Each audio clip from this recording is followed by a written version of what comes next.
Gavun berenimi bilsen besmana.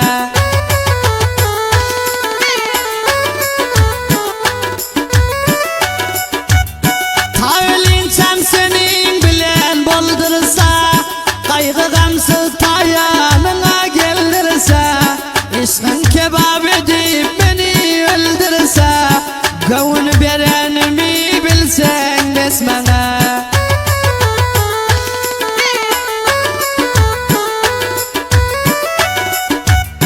Bir günü giderin koyup ben garip, kalarsın sen yıllarımda sar garip.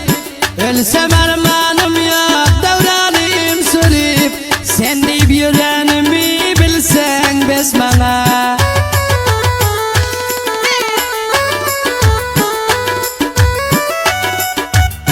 Bir günü giderin koyup ben garip, kalarsın sen yıllarımda sar garip.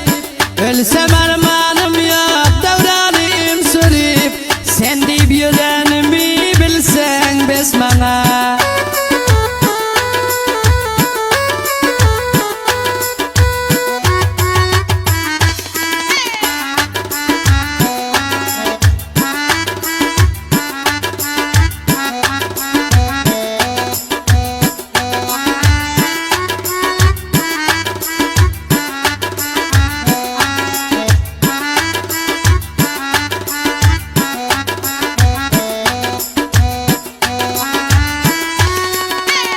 Düşmanlar toplansıp alsalar daşım, kendi evlerin çasta dalaşım.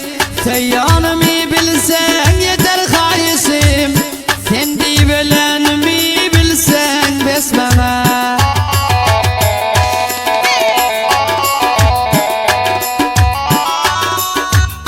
Düşmanlar toplansıp alsalar daşım, kendi evlerin çasta dalaşım.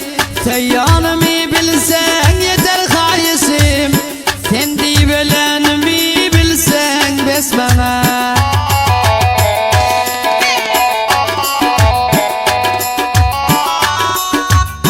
Seni benim seyyanımı bilseler, geçtiğinden deyip şirin canım alsalar, ya da ertip kulplu tada salsalar, kendi yatanımı bilsen besmana.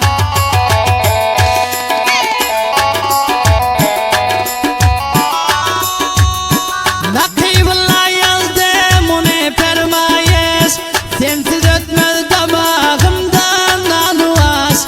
Senin için gidecek bolsa da bulmaz, kendi belen